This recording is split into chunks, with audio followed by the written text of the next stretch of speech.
So I'm of the mind, and I am very convinced that with enough time, or given enough time, developers can run almost any game on almost any possibly capable hardware. Now, at first, I would have told you that this is my hypothesis because I remember when Gotham Knights first launched, I was at the forefront of talking about, this stuff from a game development perspective. My understanding, which was rudimentary, is still rudimentary for the most part about hardware and the way it works with the engines. Because, a few years previously, I started working with Unreal Engine 4 and learning all this game development stuff. I was geeking out and nerding out to this stuff. This stuff is insane.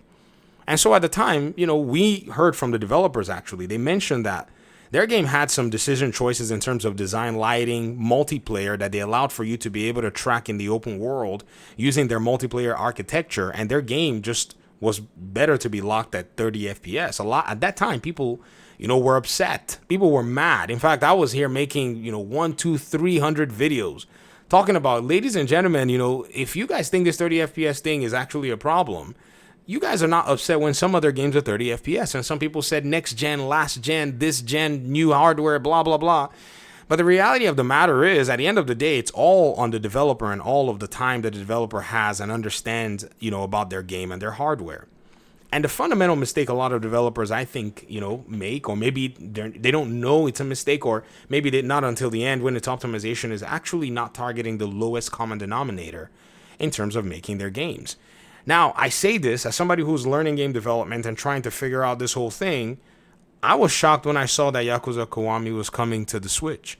In fact, the first comment is like, how? How it's not, a cloud streaming game?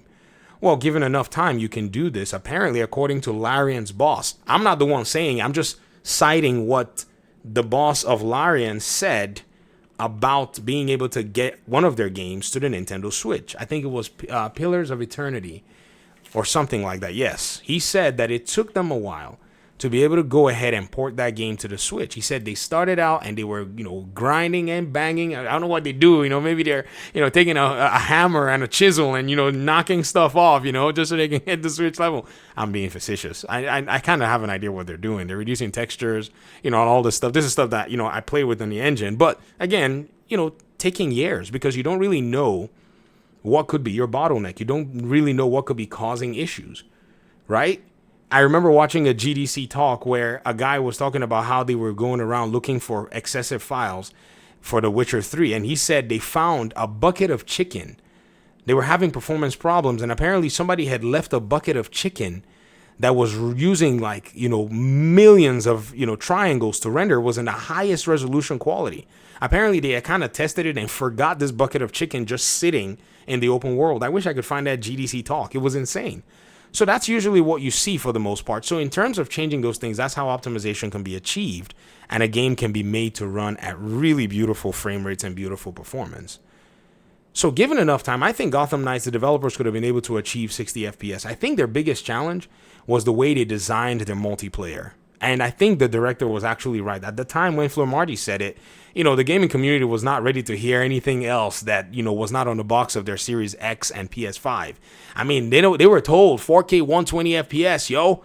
And that was all that it was going to be. The PS5, even the old school PS5 box, I still have that box. It says 8K. I kept my PS5 box.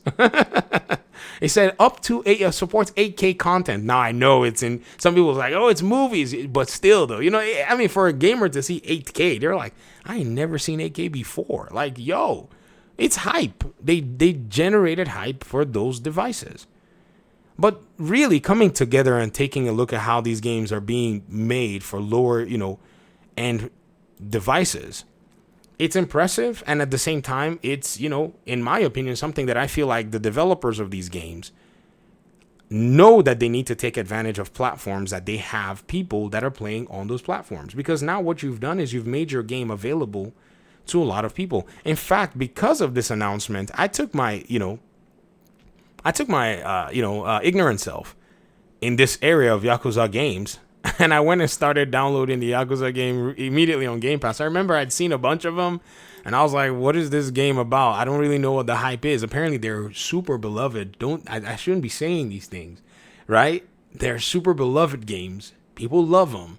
But I never, I've never really taken, any interest in them. I don't know why. I just, it's just a game. There are many games these days. So, I apologize, I guess, if I need to apologize to anybody for saying that I don't really know anything about Yakuza. Don't get mad at me in the comment section. But it's really cool. So maybe developers probably need to start targeting low-end hardware. I'm not saying they need to start the development from the Switch. Come on now, calm down. Let's calm down. But, there's lower-end hardware.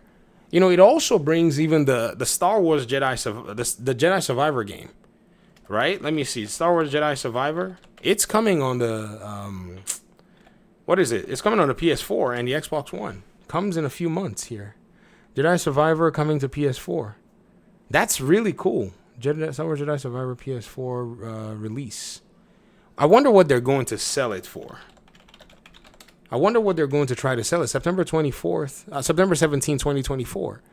This was a game that had some real challenging issues.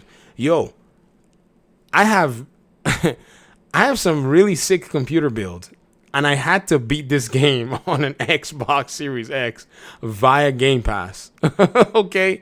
That's how insane the performance was. I got AMD builds, I got Nvidia builds. I don't have Intel. Intel, they kind of tried me a few generations back, and I told them, I said, y'all are wilding. You won't see a dime from me for a minute. So we haven't spoken since then. That's all my CPUs are AMDs. However, GPUs, Team Green, Team Red, and I could not play this game. Ended up beating it on a console. For those of you who say I hate consoles, like I don't. I'm mad at PlayStation and Xbox for writing big things on the box that they, could not really guarantee. So that's what I'm mad at. It's not that I'm mad at consoles. I'm mad at these guys for hyping these things too much. But the game is now coming on the PS4. I mean, they're going to lock it somewhere. Maybe a lower resolution, maybe at 30, most likely at 30 FPS. But given enough time, it's insane. The things that they can do. So how do we have these conversations going forward? I think with single player games, we take a different look to it. We take a different approach to it. Games that are single player and multiplayer and co-op and all these little things like Baldur's Gate 3. Baldur's Gate 3 had that, local co-op thing that was causing trouble. Remember when I was talking about local co-op in some of my other videos when we pointed out that, Gotham Knights had a weird kind of, not weird, but the way its co-op was designed in terms of untethered open world. That is something that is, I don't know that technology. And I'm not going to sit here and try to, tell you that I'm versed with it, because that requires replication in Unreal Engine 4. And that's a very complex topic. I remember one time a developer shared, this underground document that it's not underground, but, it was within the community of developers that somebody was writing on how to do replication. Bro, I saw that PDF. That thing had like almost, 100 pages. And I was like, I don't even know what the heck is this. Right? And these developers, they were able to pull it off where you can, basically be on one side of the map and then your guy is all the way on the other side of the map. The only other game that I know that does that is Tom Clancy's The Division 2 and Division 1. And the way that they do it is they run most of that game online. You can't play that. That game has an architecture where you cannot play it offline at all. But Gotham Knights, you could play it online. Now, I don't know what's different in terms of that. I guess my knowledge in terms of multiplayer games is just almost inexistent. But in single player games, I think we're seeing a difference here. Right? I think we're seeing a really big difference on this side of things. So I'm really excited to see how, people get to play this Yakuza game on the Switch. I'll try to give it a shot on, console, play a few minutes here and there. If it hooks me, well, I'm down. I'm down. It's a beat 'em up. I'm down. I want to throw hands, So I'm really shocked at this news, and somehow not shocked, but at the same time, I think it's quite impressive.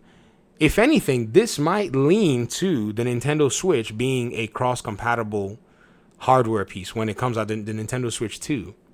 But we'll get to see, because Nintendo hasn't confirmed anything. It'd be crazy though if they tell everybody to go buy a new, device to play new games and everything else here is not compatible. Ooh, that'd suck. Anyways, that's a whole different conversation. You're not going to hear me talk too much about Nintendo because, man, they're doing their own thing. And yeah, right. Thanks for watching the video. Peace out, guys.